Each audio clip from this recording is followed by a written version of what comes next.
Brent has some new tech. What kind of tech did you get?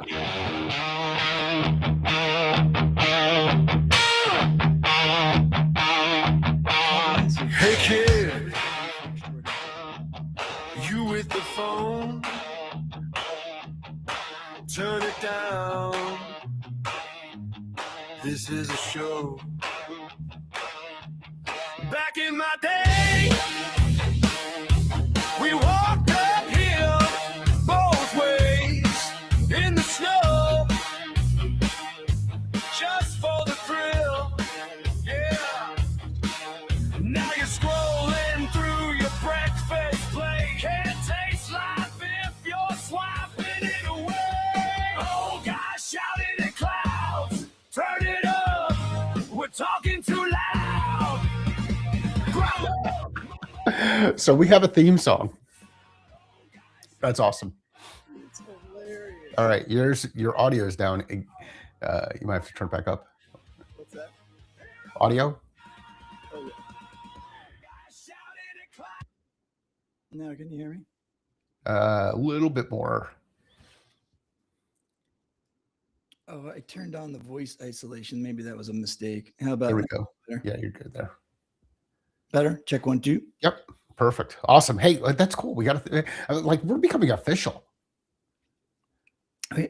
Hey, it's just a little bit at a time. A little bit at a time. Good morning, Wendy. I was sharing with Brent before we turned things on that I went to a party yesterday, a party that I had not been to in like 25 years, and a golf tournament broke out. And when the official start of the golf tournament is actually today. Man, it is meeting in person is alive and well. Like the number of people that were out there for the Pro-Am was absolutely awesome.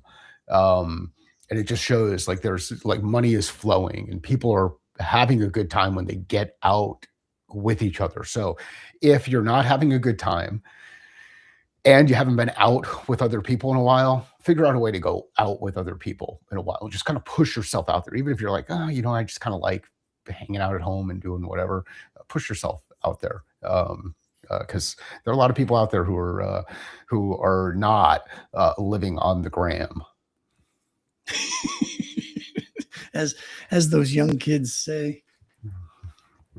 So anyway, Brent, how you doing? Yeah, it's always a good time out there. My son still enjoys going, but I haven't gone in a long time. It had been 25 years. 20, I think 25 years. Might even been like 28 years since the last time I was there.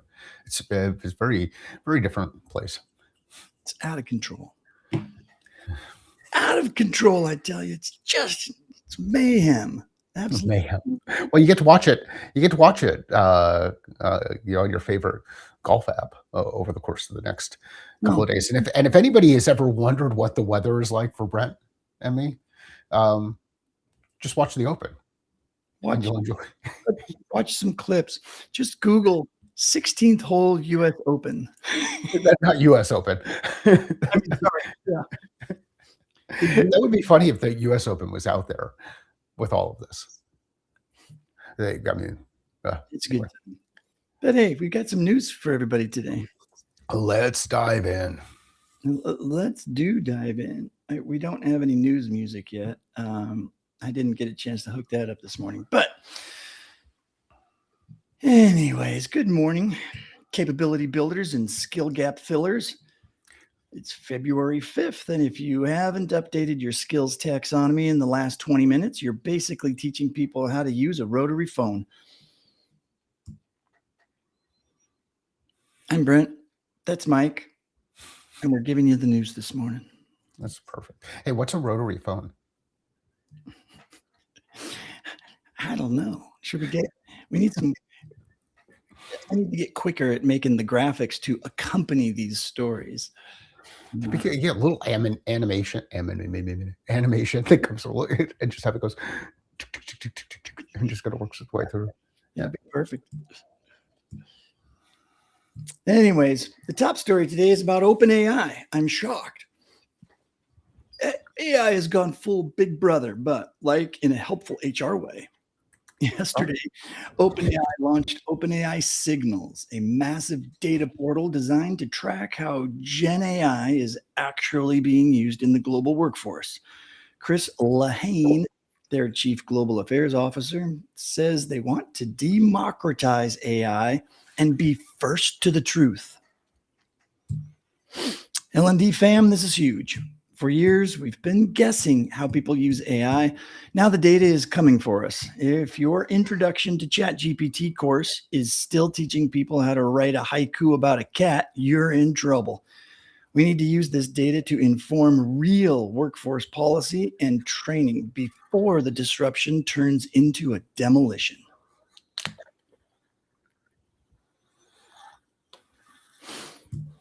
Anything new to comment on that, or not necessarily new, but like I think I still like the jokes. I think I saw yesterday, and I don't know how real this is, but somebody was talking about an announcement that Google had made around Gemini, with Gemini learning and using it as a way to help people learn. Which I haven't gone deep into it yet, other than when I opened up Gemini just now. One of the options is under this, where do we start? It's, create an image, write anything, help me learn, create a video, boost my day, kind of thing. Like, so little nudges that I get is, we're going to nudge the human to go do some things, because sometimes it sucks looking at a blank paper, right? You're like, oh, where do I start? And I like blank stuff. Like I like a blank canvas, a blank whiteboard, even though I've got some stuff up there from yesterday, the KPI stuff. But anyhow, I think it's cool to see and hear different perspectives of what the evolution is and what the breaking news is from day to day. And what I expect is people, as you're listening to this and as everybody kind of engages in this, are going to start to say, okay, well, you know what, I get to play and I get to do what I want with this thing now. And I can use it however it is, however I want to use it. Like, there's not a right way or wrong. Like the whole, hey, you should not use AI to write your post. Who the fuck are you? Like, what do you mean I shouldn't do this? You can choose. that people make on other people on LinkedIn. It's insane. It's insane. It's all, but at the same time, there was one kind of already getting the squirrel thing happening this morning, but there was one the other day where somebody on X posted this thing, and it was basically, I have an agent that writes my stuff, comments on other people's stuff, and replies to other people's comments. and we're like, oh, okay. So now instead of Moltbook, the agents are just going to start hanging out in LinkedIn. Like, I mean, that's literally when AI jumps the shark, is when the agents all start hanging out in LinkedIn. Aren't they already? Huh? Aren't they already? Well, they're there, but it's yeah. I guess you're right. I guess they're already there. So I've never been to this portal yet. I don't know if anybody else has, but it would be interesting if anybody in the chat has seen this portal, this Open AI Signals. Yeah. I have no idea. I'm going to paste it into the Slack group. I'm looking it up right now. But yeah, it's interesting to me that it would be OpenAI that has decided to be first to the truth, quote unquote. Yeah, well. And that they are going to try to be democratizing AI. I wonder if this is in response to the way people view all of the AIs, including Grok, and everybody leans more towards Grok if they want a clear and unbiased perspective.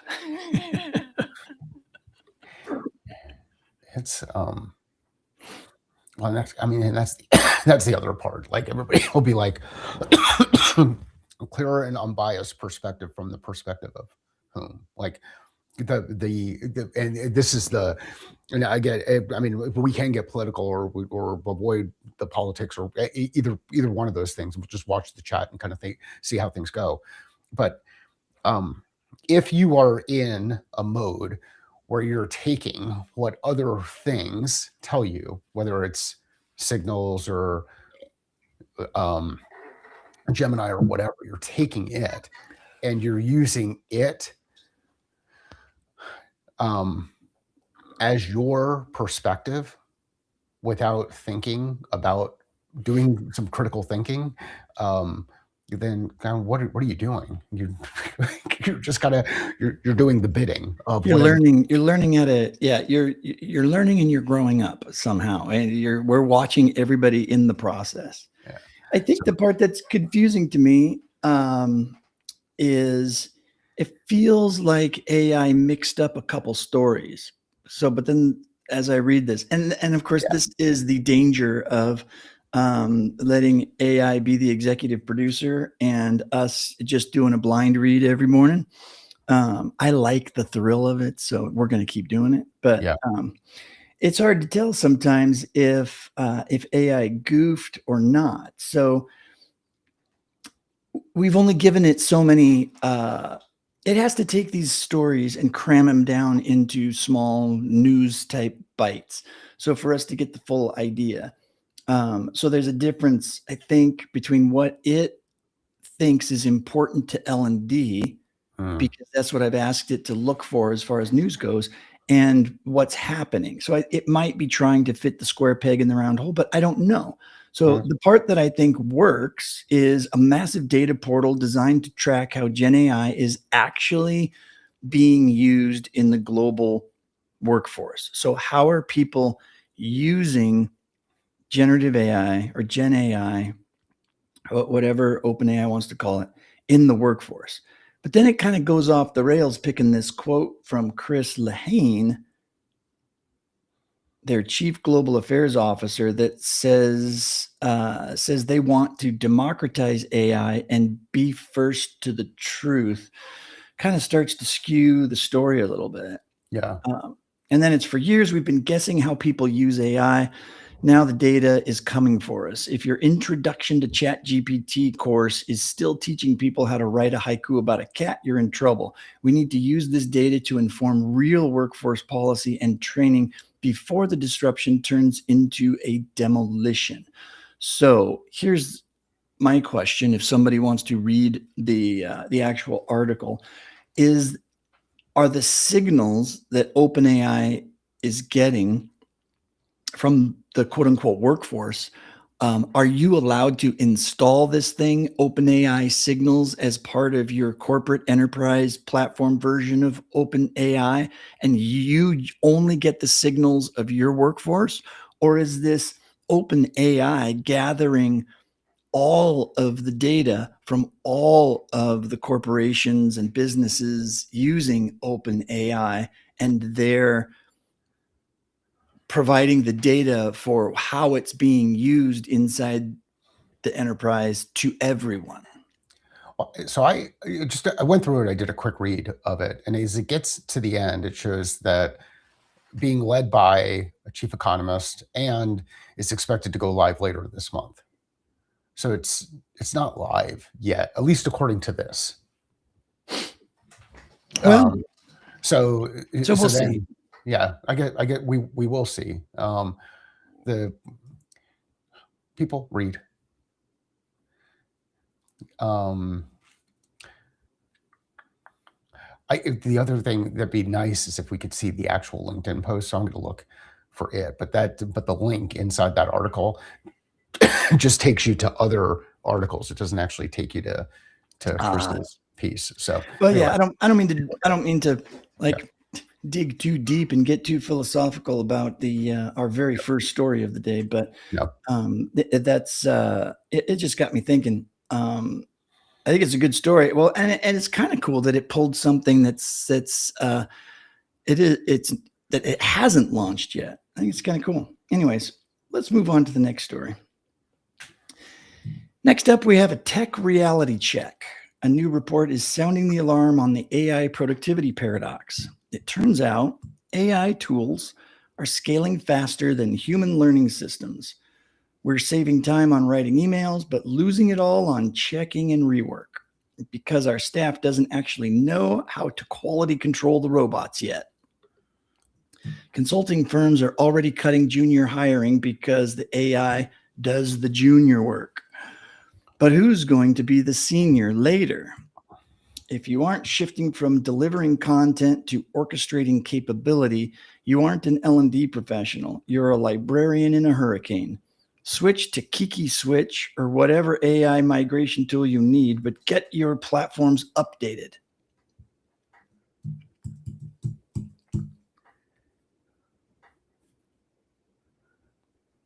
What do you think? Sounds like somebody's trying to sell something.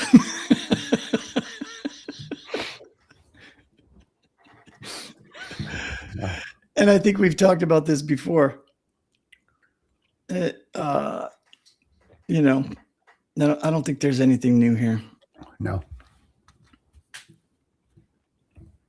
Everything's going fast, blah, blah, blah, blah, blah, AI, blah, blah, blah, blah, blah. Humans are idiots, blah, blah, blah, blah, blah. We're firing the entry-level people because AI is doing the work, blah, blah, blah, blah, blah, blah. I think we should do a Mad Libs version of a news story.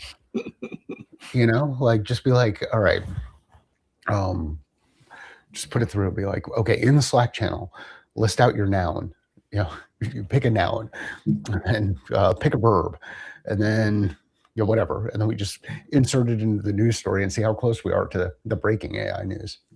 See if we can figure it out. That'll be our news algorithm. It is interesting to look at the sources for these two because it does kind of give it away, right? Yeah, sure. For that last one, it was from Learning News. Learning becomes the constraint on AI productivity. And then also from Learning News 2 days prior, Thrive launches Kiki Switch. That's awesome. So I think it was a paid ad that got sucked into the news somehow. I wonder at what point do we have our first listener or viewer or watcher or participant in this whole thing have their own news story? Like they just kind of figured out how to get it out there in the news. So then we're like, according to Craig Seibert, learning styles are making a comeback. We'd be like, oh, yeah, let's go. New science says that they are legit.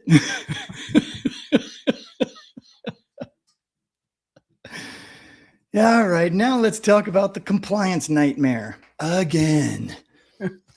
A fresh talent LMS survey shows 45% of employees think compliance training is disconnected from real life. And get this, the DOJ just handed out a $1 million award to an antitrust whistleblower. $1 million. That's enough to buy a small island or at least 3 high-end VR headsets for the office.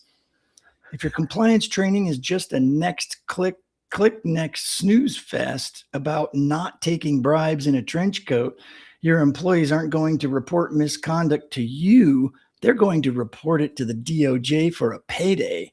We need realistic scenarios, people. Make them sweat. Make them sweat.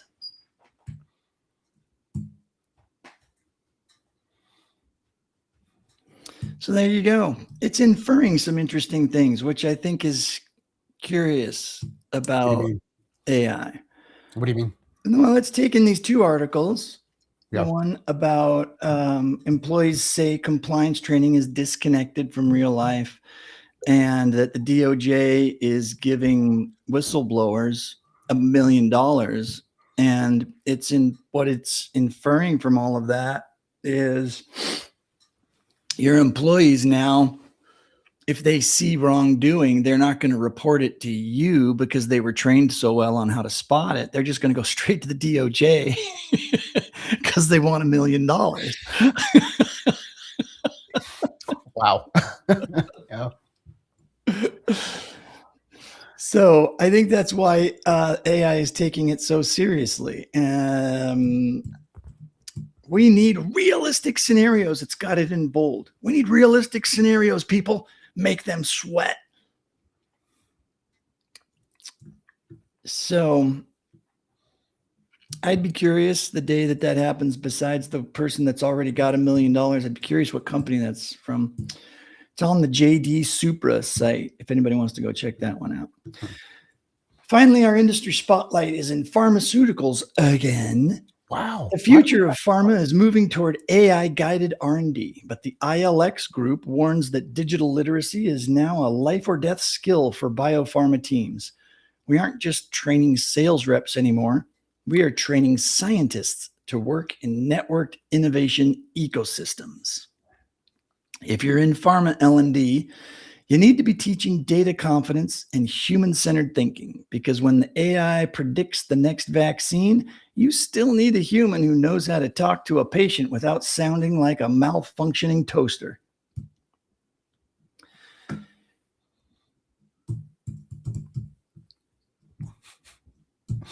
What's a malfunctioning toaster sound like? I'm not sure. Have you ever had a malfunctioning toaster? Yeah, but I don't remember it ever making any noise. Yeah, it just makes smoke. It just didn't turn on. Like the elements didn't heat up. It just, you didn't get your toast. I'm so sorry, Mike. Yeah. Yeah. One of the things that I think is super interesting, or at least something that I'm learning through this process and listening to the stories and listening to the writing, knowing that it's the machine that's doing the writing, is the arc of the story. It's kind of like this, hey, we're going to give you something, and then we're going to say, if you're doing this, ooh, that's me.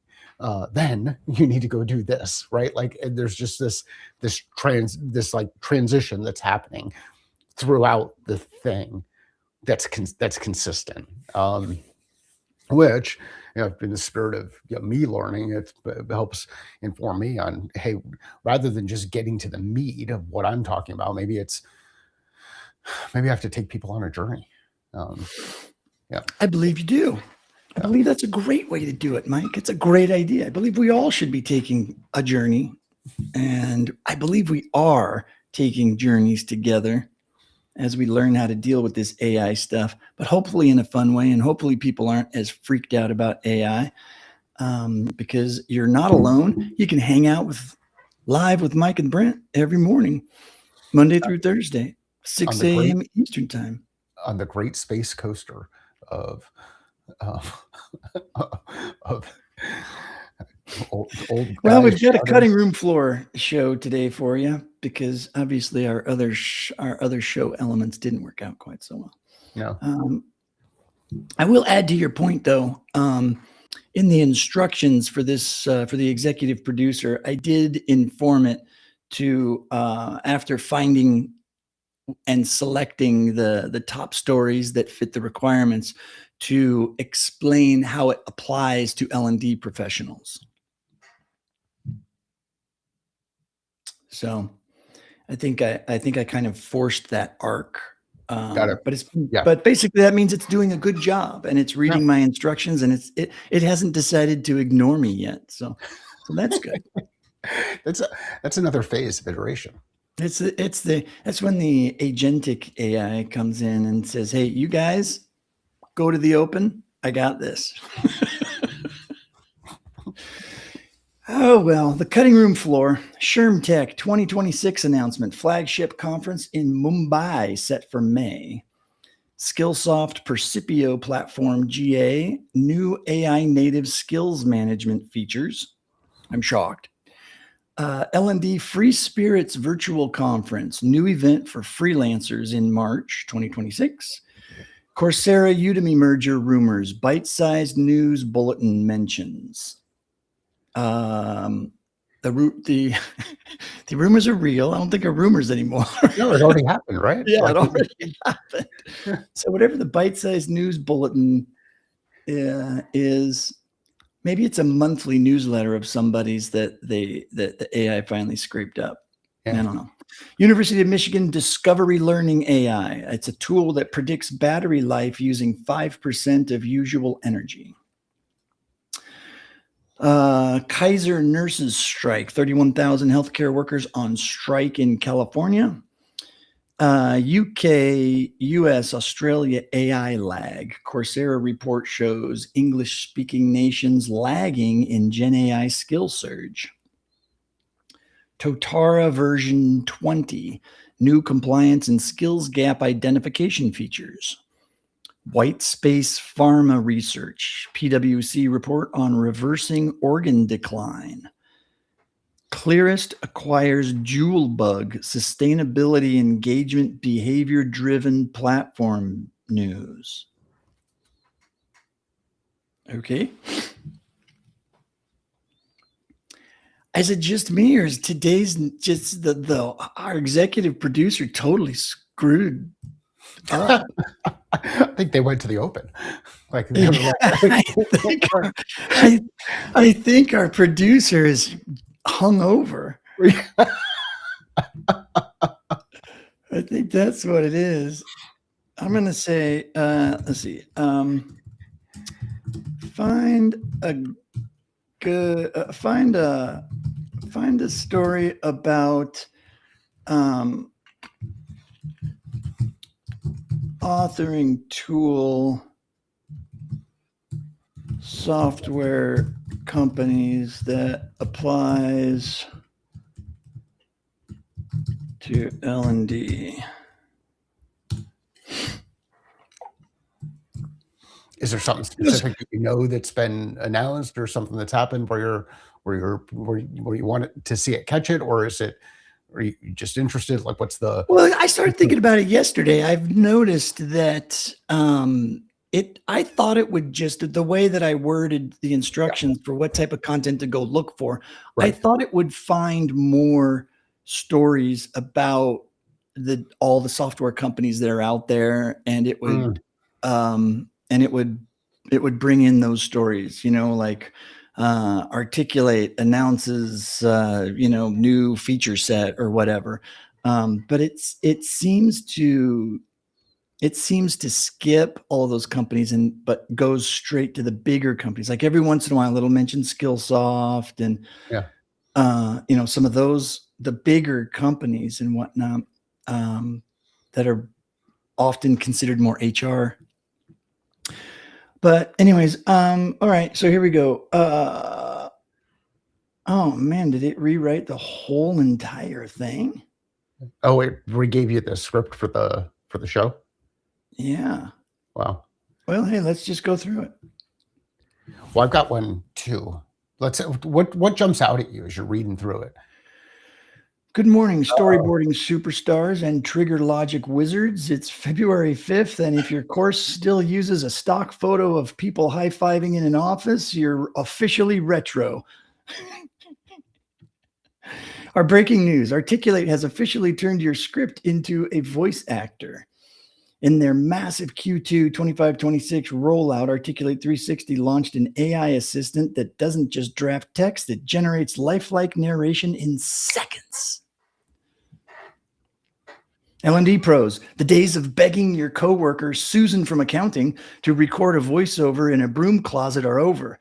You can now choose from thousands of AI voices, filterable by age and gender, and it even generates alt text for accessibility. It's faster, cheaper, and honestly, the AI doesn't sneeze mid-sentence. Oh, that's good. And there's more. So it's interesting. It rewrote all of the different segments, but specifically to authoring tools. So what was yours? What was your story? So Craig in the Slack channel said, "Are you saying that quote matter?" End quote. Question. Hey, I would never say such a thing because you're wrong. What if you said? What if you just said today is February 5th.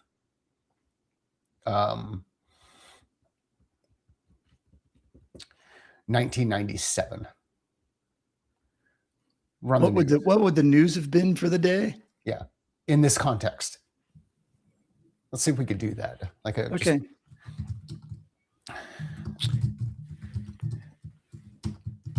In the context of L&D, what would? Oh no.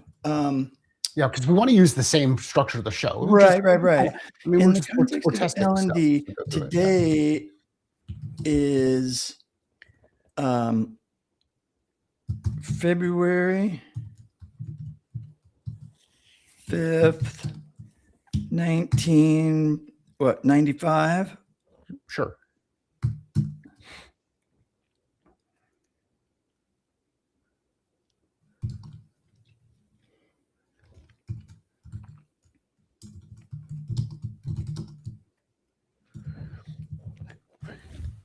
For those of you who are new to the show, we usually don't have as much silence with Brent typing as we go through. We're messing around. We're trying to decide, do we need to replace our producer? Well, let's see if he can post what late ahead this morning. 1995 would have been like. I think he's listening to me and he's working harder. I think that's what's happening. Oh, you think And that's yes, by harder? the way, Craig, the background behind me is not Boris. It is Frazetta. Frank Frazetta. Yeah. All right, Craig's got another comment. I'm going to read this one out loud just so that we have a Slack channel that we're working on to help kind of keep the conversation going. And the conversation goes beyond the hour that we're together here every morning, Monday through Thursday at 6 o'clock in the morning for Brent and I, Mountain Time, 8 o'clock in the morning, East Coast time. There'll be just sharers that'll happen throughout the day and over the course of the week inside the weekly chat that relate to stuff that we were talking about on the show or stuff that we're working on in our roles or in our business. So there'll be links that continue to persist. Here's Craig's comment. Speaking of, I tried the trend everyone is using to make their caricature. I guess I need to retrain my GPT. I want to see, Craig, you got to show us it. Like now I want to know. Yeah, I tried to do it too. And I tried to do it in Gemini though, and not Chat GPT. Yeah. And all Gemini did was ask me questions. It like gave me this whole laundry list. It's like, hey, I could totally do that for you, but I can't do it really good unless you answer all these questions. I'm like, I don't have time for that. Everybody else said all they did was just copied and pasted this stupid one sentence thing in. Hey, I think that's good, Craig. I dig it. Craig is rocking the kettlebells.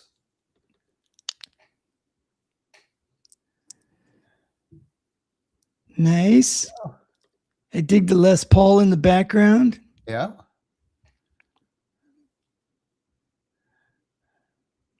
Rare figures. Question everything. No BS. I love it. Yeah. I love it. I loved Wendy's too. Hers was pretty awesome. I didn't even realize what she was talking about until I got into LinkedIn after the show yesterday, and I saw Cassie Labori was the one that launched that particular trend or meme or theme or whatever. So what's the thing? So while you read the news from 1995. Oh, this is good. I was scanning it while you were chatting, telling people about the Slack channel. What's the prompt I need to throw in here? Oh, go find Cassie. Go look up Cassie Labori on LinkedIn. I don't remember what it is, unless Craig has quick access to it and he can paste it in. Yeah. All right. So what do we got? What happened in 1995? Oh, this is good. Okay, here we go. This is I'm gonna try to sound younger. The CD-ROM explosion, the World Wide Web, and the new federal sentencing guidelines. No, now I just sound like a trans. Okay, here we go. Good morning, training coordinates. Coordinates. Let me start over. Good morning, training coordinators and video disc visionaries. It's February 5th, 1995. If you haven't defragmented your hard drive this morning, are you even working? I'm your producer, and this is the L&D Morning Brief. Our top story is the Laserdisc dead? Industry insiders are reporting a massive surge in multimedia CD-ROMs. We're talking 650 megabytes of raw power, folks. Forget the overhead projector. If your 1995 training budget doesn't include a double-speed CD-ROM drive, you might as well be teaching with a stone tablet. L&D professionals, this is the information superhighway in a jewel case.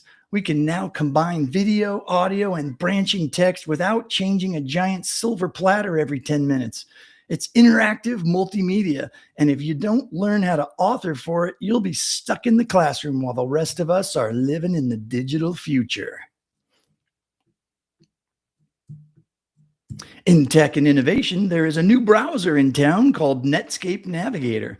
It's been out for 2 months, and some futurists claim we will eventually deliver training through this World Wide Web.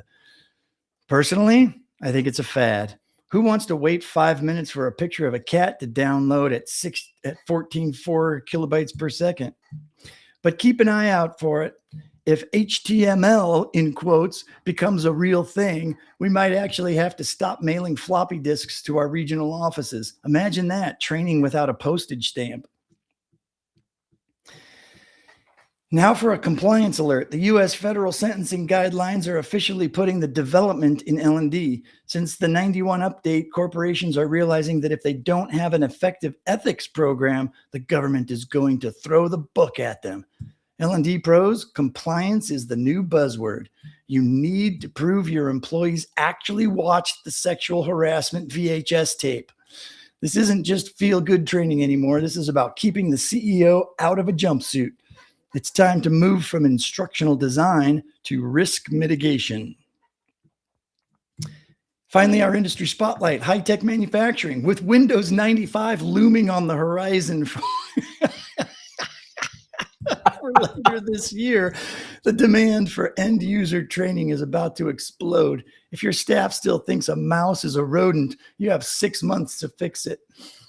The start button is coming, people. It's going to change everything. Start prepping your intro to Windows manuals now and make sure you have enough toner for the handouts.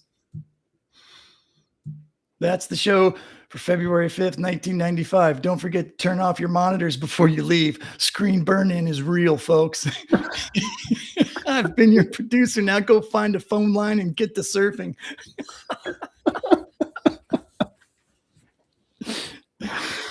That was a brilliant idea, Mike. We're going to have to do that. What's your takeaway? What's your takeaway from it? Like, so when you listen to it, you kind of go through it. We went through the arc of the news. What'd you notice? Some things never change. Same stories, different tech.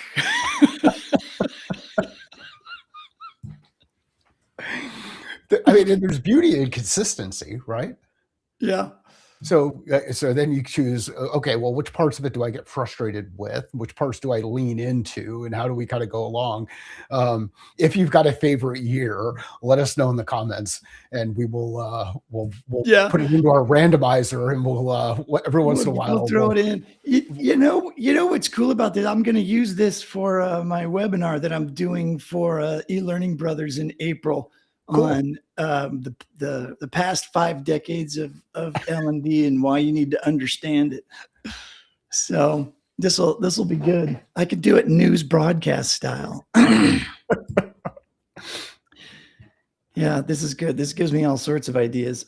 We'll do this. So maybe we should do this. I think it'd be fun to do this just like one day out of the week. So if we pick a day that's like our Wayback Machine, like we'll get a theme song for it and everything. Give us some years. Give us some years. Like I want to hear from folks who are listening and are engaging. Either just drop it in the Slack channel or drop it in the comments. What year you'd like us to go to? And we can have a little bit of fun with this one. Yes. Craig, did you hear that I played your theme song this morning? I don't know if you were on early enough, but.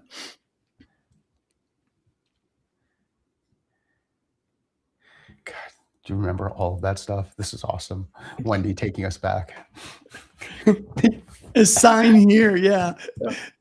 And scan and file the sign-in roster. Oh my gosh. Well, Yeah. make sure you put the CD-ROM in that little like magical sleeve that reduces the number of scratches and all that other kind of stuff, so that you don't get this The skip. anti-scratch sleeve. I love that it referred to the jewel case.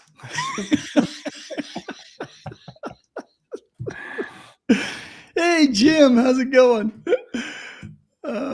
Yeah, you know what? It's why we go back to the Wayback Machine. Super fun. That's a good one. That'll be fun. 2001 will be a good one. So yeah, we'll have a little bit of fun with this, and oh yeah, we've got a whole. We make that part of our like Throwback Thursday kind of thing every once in a while. I'll use these. I'll use my backgrounds, my newsroom backgrounds. I did a whole bunch of them, and Craig noticed this is the guy, Frank Frazetta, that did the artwork for the Molly Hatchet albums. And why can't I get what I need to open up?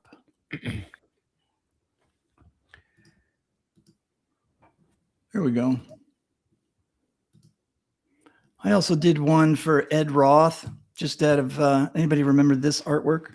Oh, that's cool. Yeah, you're mirrored, you're flipped around, but that's yeah, that's cool.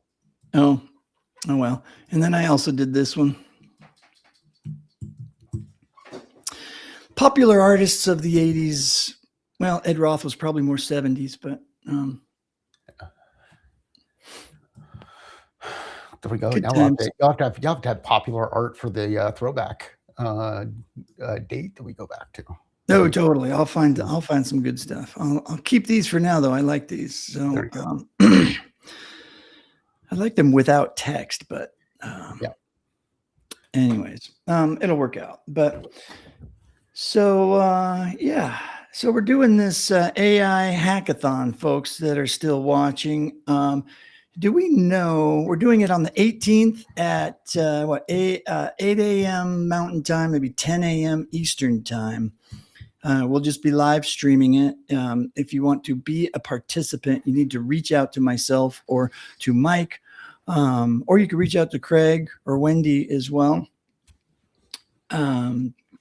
Somebody that's been connected to us. Or if you want to jump in the Slack group and join us there. If you're enjoying this, Jim, and you want to hang out with us on a regular basis and hang out with the goofiness, let us know, and we'll invite you into the Slack room for the deeper background conversations. But anyway, so the hackathon, when's it happening, Mike? February 18th. 10 o'clock Eastern, 8 o'clock for us here in Mountain Time Zone, 7 o'clock Pacific. And the plan, at least right now, is going to be to run it for 90 minutes. We're going to have 4 people bring their AI tool of choice, work out loud with us based on a scenario that we give them, a challenge we give them, and we get to see how they work through the challenge, what ends up happening with each of the tools as we go through it. Very, very limited instructions other than the specific scenario that they're working through. And then everybody gets to create on their side. And what I would suggest is bring your own tool too and work on it on your side, and then share what you're seeing in the chat and in the comments as we go through it. We're gonna run the hackathon and just see what we can learn from each other and see where we go from there. That'll be on. And Craig and Wendy are gonna be our first 2 participants, but we'd like to have 2 more. Right. And I don't remember which tools they've selected to be the users of. So we need to know what the remaining 2 tools are that we need to find somebody that's pretty good at it. You know, we'd rather not have somebody that's like brand new to a tool, like you just signed up for it just to be a part of this hackathon. We'd really like to have some folks, at least that we put live on screen, that have at least some experience. Nobody's really an expert at any of this stuff yet, but you've been in a particular tool, and that has been your tool of choice for a few months or whatever, and you've gotten pretty good at it. And maybe not mastery. You don't have to be perfect. You don't have to know everything about it. Just be good enough to be able to work with it and to try it out. We're not looking for perfection at all, because learning happens when we're all just messing up and trying things out and failing endlessly. So that's what we're hoping to do. Brent, where can people find you? LinkedIn is always the best place to do it these days. Craig, thanks for dropping those links in there. Same thing. Find me on LinkedIn. I'm out there. You can also find your Catalyst at findmycatalyst.com. Wendy is going to do Copilot. Craig will be doing ChatGPT. So we've got 2 open slots and many tools out there. So grab your slot. What could the other 2 options be? We either need somebody to do Gemini and somebody to use Perplexity, maybe. Yeah, I think that works. But let's see. Let's just see. Like raise your hand. Let us know what tool you're using, have been using for a while, and what you want to bring to the challenge. And yeah, I mean, there's a couple of other ones. I mean, you've got Grok that's out there. You've got Claude. So I like there are a couple of different ones that you can go out there and use, and let's see where things go. I know we had some back and forth with Shannon Tipton, who might participate. I don't know on that side. Shannon, if you're watching or listening, let us know on that side. But yeah, let's see what we can do to help people learn and see the tool in action, and then go from go forward from there.